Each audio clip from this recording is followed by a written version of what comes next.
Life's unfairness is a harsh reality many face. For some, it's a struggle to make ends meet while others drown in wealth. Sacrifices are made, like leaving family behind or putting studies on hold. But as a woman looks back on her childhood, she remembers the hardships, missing out on teenage joys, selling fruits in the streets, and dreaming of simple luxuries like fast food. Despite it all, she found strength in hardship and learned to be resourceful.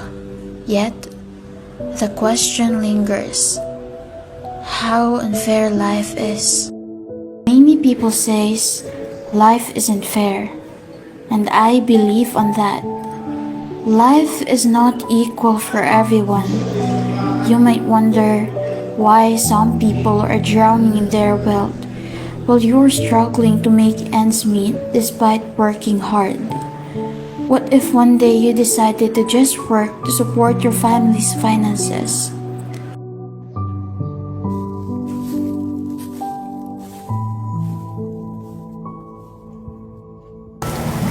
Ako mao ni ang akong kagi sa akong pagkabata. Edad pa ko og 9 years old. Ako na ang mulihok sa among panimalay. Kaya ang akong mga magpapa na sila sa bukid, ako ang magkuan sa akong mga igsuon, magbantay, ako ang magpakaon sa ila, ako ang magluto. Pagkahuman, mao na akong trabahoon, magsigig, maglaba, magkabo, bugat kaayo. Sahay mamaligya pa ko kauban akong mama, mamaligya og binignit. Baskin unsa lang para makatabang sa among pamilya. Kay pait man mi, kay daghan man mi magsuon. Pag night time na kuan, nananggi mi og mais, dili pa jud amo ang mais sa akong uyuan. Igo ra mi nananggi. Kay para na ami magaling na bugas.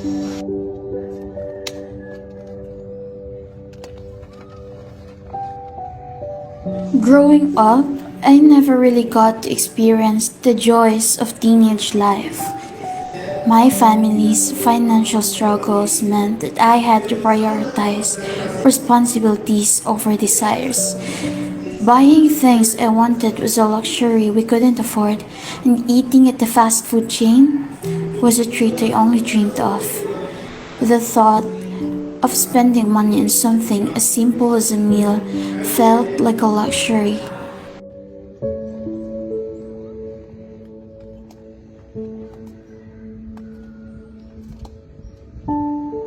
Pagkahuman ana, ni-graduate ko grade 6. Nalipay ko kaayo ka makagraduate na jud ko grade 6. Pero tanang kuan kalisod nagian pa namo.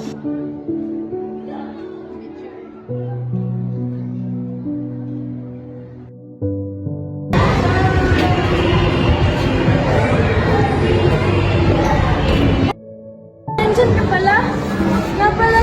Sinali kita sa competition, ha?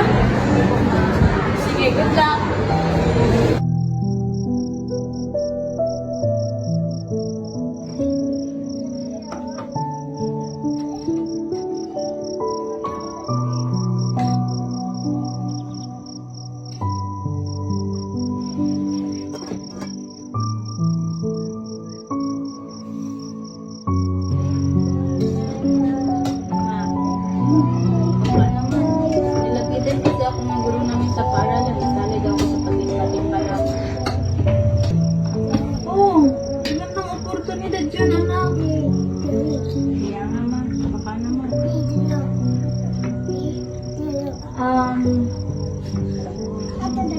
Titignan ko kung makakaluwag-luwag, ha? Subukan ko. Pagkahuman, time na nasa graduation. Baka naman, graduation na namin bukas, makapunta kayo. Sige, susubukan ko. Dami pa kasing labada eh. Pero, subukan pa anak, ha? Aasahan ko kayo, ha? Salamat. Sa akong graduation sa elementary, nagsigi kog paabot sa akong ginikanan sa akong mama ug papa. Sa sige na kog paabot, wala jud nako sila nakit-an. Hapit na magsugod ang pagmarcha, wala jud akong ginikanan. Sa dihang akong nakita akong igsuon, nalipay ko kay abi nako ang iyang kauban ng akong mama ug papa. Sa dihang dili di ay ni uban ra day ang akong igsoon sa akong uyuan.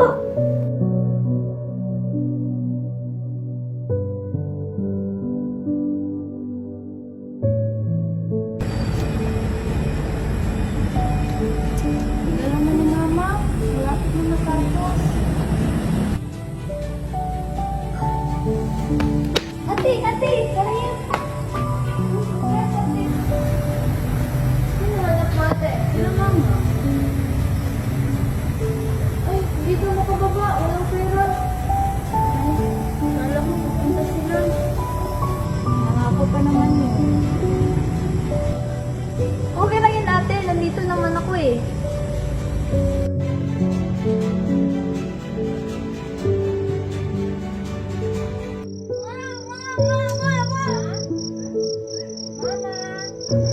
Kala ko nga, pupunta ka. Ate, si ano na ako ha? Oh, kuwi ka na pala. Kumusta? Oo, may medal ako. Kala ko, pupunta ka. Pasensya na anak ha. Ino lang kasi yung pamasahe ko eh. Otoy time na nakuan ko sa akong papa kay naghilak ko kay wala koy kanang, tapos nalipay ko kay makababa na may yung naghilak lang ko kay wala koy sudlanan sa ako ang lapis. Sa pagpaningkamot sa akong papa, iya jud kong napalitan og pencil case. Diba ito naman yung pinangako ko? Talaga ma? Akin to? Pasensya na, yun ang muna na kaya nun. Salamat ma.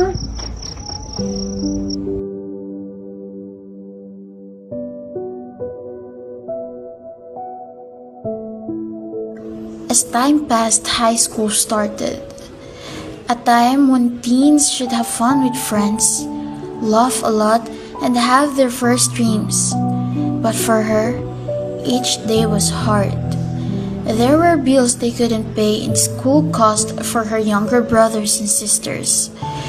She was supposed to enjoy being a teenager, but things didn't go her way. She had to give up things for her family, choosing what was best for them instead of herself. She thought of giving up her studies and put her own goals aside to keep their family going. Sa akong high school life, sa permero murag gaan-gaan pa kay permero pa man ako pa ang nag-eskwela sa high school. Nakabayad pa ko sa bayro noon. Tapos okay pa siya, makapadala pa akong ginikanan sa kuha o pangkonsumo. Pero sa pag-abot sa mga tunga-tunga, ang akong mga ginikanan naglisod kay tungod unsa raman gud ang kinabuhi sa akong amahan. Daghan ming magsuon, daghan ming gipa-eskwela sa akong amahan.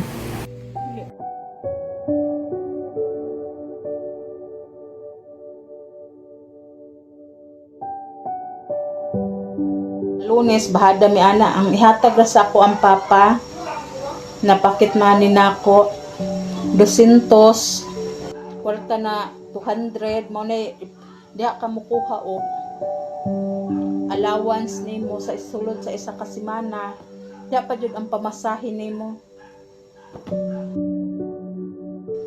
May time na Merkulis pa gani wala na ko'y kaunon kay pila ramang gud ng 200 na makuan na kwarta. Kawawa naman ning ana akong kinabuhisan, nag-eskwela pa mi sa national. Usahay ang mga maestra gani matingala kay Bernice pa wala naman ko.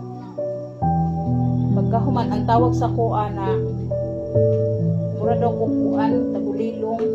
Kung Bernes wala na, pagka Lunes absent pa kay mo pa may pag-uli namo. Mubalik na sa migbahada.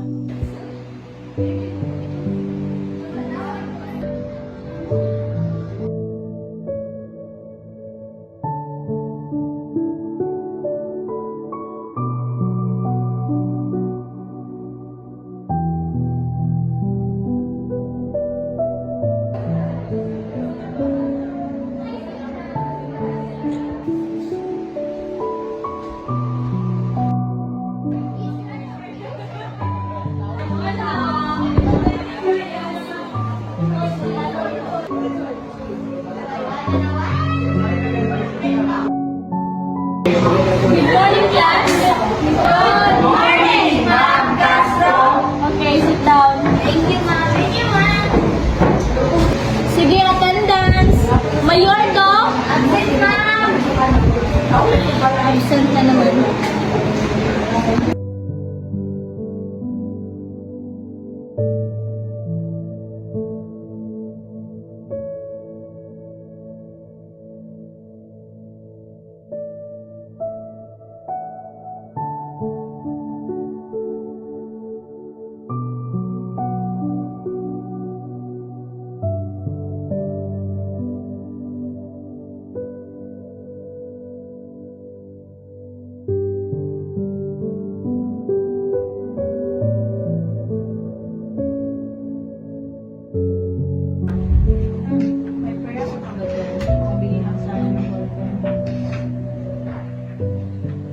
Sige. Susubukan ko na lang mga utang guro mamaya. Baka meron. Salamat po. Akong huna-huna sa akong sarili na dili na lang ko mo eskwela kay ngano dili kaya sa akong ginikanan.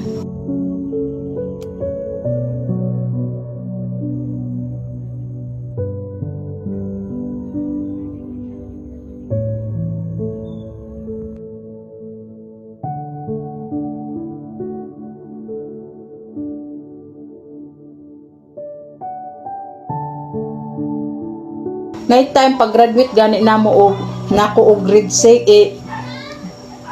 fourth year naghilak ko kay ngano ang akong sapatos guba. Wala ko'y bagong uniform. Akong sapatos guba. Akong papa wala pa kabahada kay wala ipamasahe. Pagkahuman nagpatimidyas na ako wala. Kay mga lustrid na ako ang midyas. Ang kuan, ako na lang junggi ang akong sapatos parang na lang dito magamit sa graduation kay time naman jud na graduation kana na adlaw. Ako ang gi papilitan og rugby para lang jud makapaso.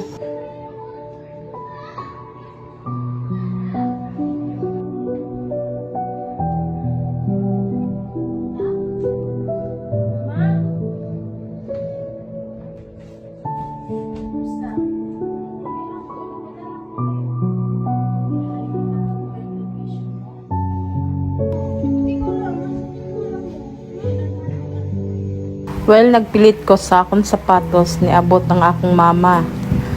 Lipay kayo ko kay maka-attend jud siya sa akong graduation. Tapos ako siyang ang akong mama akong gipangutan kung asa si papa. Nag-ingon siya na dili maka-attend ang akong papa tungod kay walay pamasahe. Tungod sa among kapait, ultimo pamasahe sa akong papa, dili siya maka-afford. Ing anak mi kapait. Wala mo naman. Medyo kapos sa pamasahe. Kaya ako na lang kaya. Pero di bali naman. Hindi siya sa'yo para sa ano mo, sa graduation. Talaga ma? Para siya sa'yo? Oo, para siya to sa'yo. Hindi na. Oo, ano naman? Pero tungod sa akong naana akong mama, nalipay lang gihapon ko. Kay bahalag siya lang isa basta naajoy ni Bahalag siya lang isan basta naa dyan ni attend sa akong graduation. Diba, sabi ko sa'yo, kasha eh. Yaman. Oh. Ganda, tara na nga. Wala ko nag-standby. Naay silingan namo sa bukid na gikag abroad nag-recruit.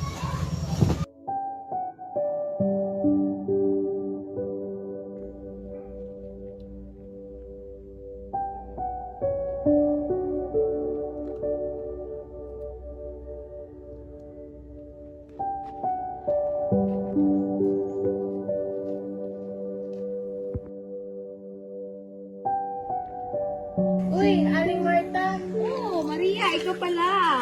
Uy, Maria, ang laki mo na. Bugwit ka pa lang nung umalis ako ngayon, ang laki mo na. Kaya nga po eh. Oh, kumusta naman ang buhay dito, Maria? Ang hirap nga po eh. Tsaka nga pala, kung sakaling interesado ka, naghahanap yung employer namin ng katulong.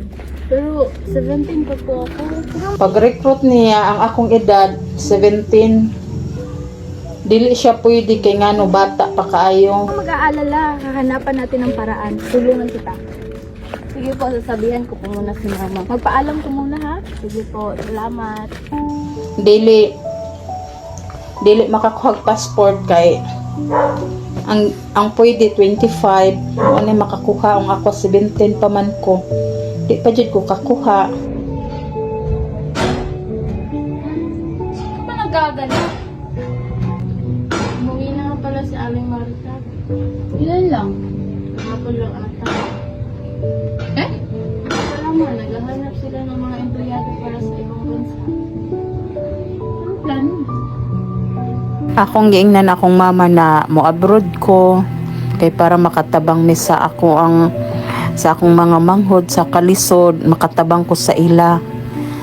Tapos Paano kung iwan ko muna yung pag-aaral para hindi ka mahirapan? Kaya ni Papa.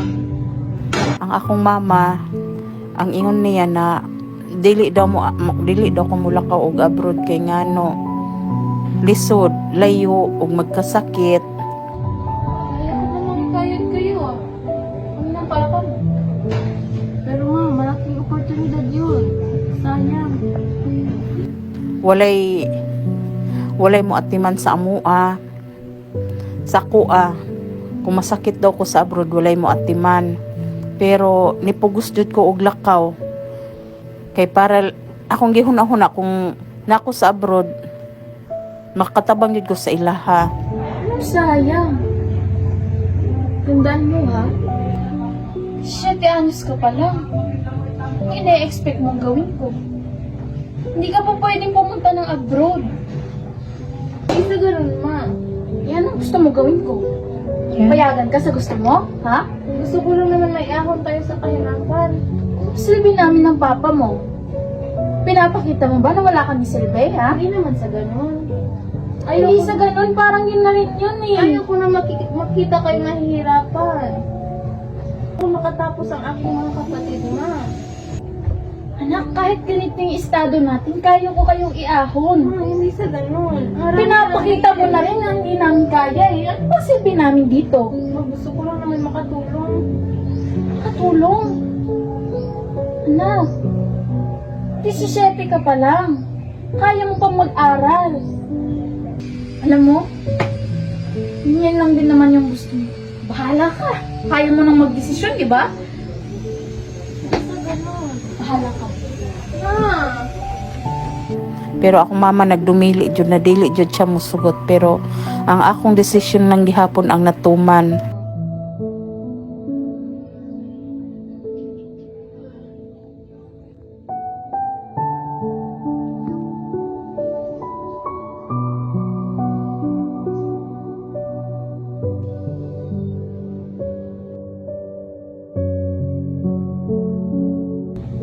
Aalis na ako. Bahala ka sa buhay mo. And yes, I've never regretted choosing to work over studying, even though I didn't get to finish school and my income isn't that big. At least, We don't have to struggle like before just to put food on the table. We no longer have to sell cassava on the streets, and that's a relief. It's not much, but it is a step forward, and I'm grateful for that.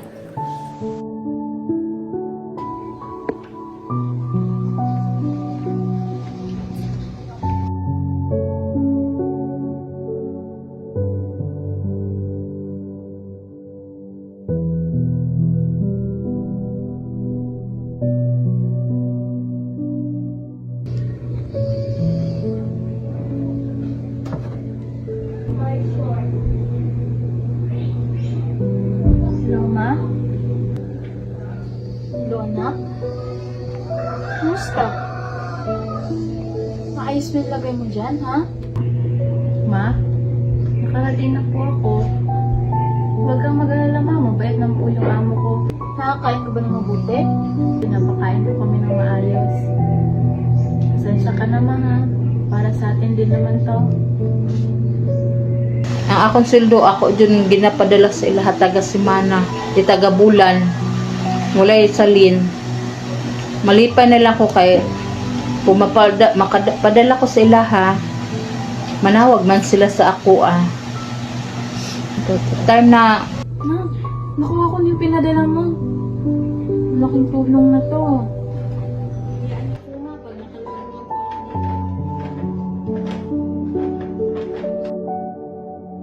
Abroad, the days were long and unforgiving. Every hour of work was heavy with exhaustion. Every night filled with homesickness and silent tears. She learned to be strong in a foreign land where no one knew her story, where her youth was spent working instead of studying, and where her dreams were paused so others could move forward. Niabtang ko kuan tulo ka tuig ay pa ko nakauli.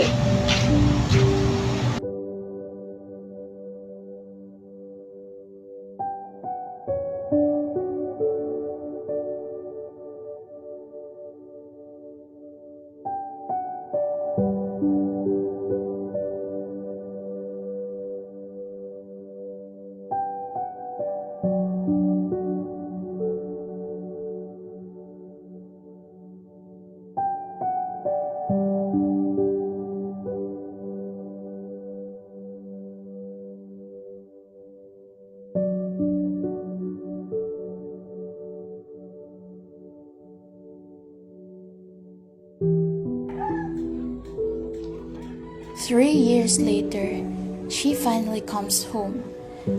As she stands before the house she helped build, time seems too slow. The walls rise proudly, but she sees more than concrete and paint. She sees every blistered hand, every missed birthday, every lesson she never got to finish in school. This house was built with her sweat, her loneliness, and her unwavering love for her family. Emotion flooded her chest as she realizes that this place is proof of her sacrifice, a silent witness to all she endured. Though she lost years she can never take back, the house stands as a symbol of her strength, her courage, and her selfless devotion. A reminder that sometimes the greatest achievements are born from pain, and that love can build a home long before it fills it with comfort. Mao na naka-realize ko na nalahi jud ang pobre og ang dato sa ang nakinabuhi kay tungod matagamtaman man sa dato ang kahayahay samtang sila nag-eskwela.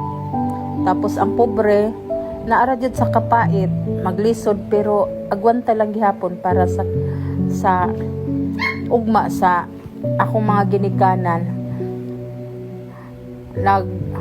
Sa akong hunahuna na nag-ingon ko sa akong sarili na dapat ang akong naranasan sa akong kabataan dili na ako iparanas sa akong mga anak. Maningkamot ko na makapaeskwela ko sa ilaha hantod sila na mo graduate para dili nila makuanan kung unsa ang kapait na akong naagian. A child was forced to face life earlier than most, shaped not by innocence but by struggle. While others were learning through play, this child learned through hardship, understanding loss, responsibility, and resilience at an age when none of it should have been necessary. Each challenge stole a piece of childhood but replaced it with strength, maturity, and a quiet courage.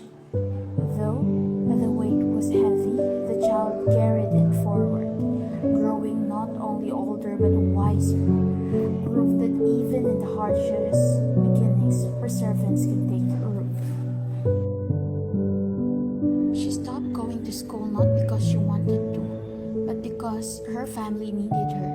With a heavy heart, she left her dreams behind and went abroad, hoping her sacrifice would give her loved ones a better life.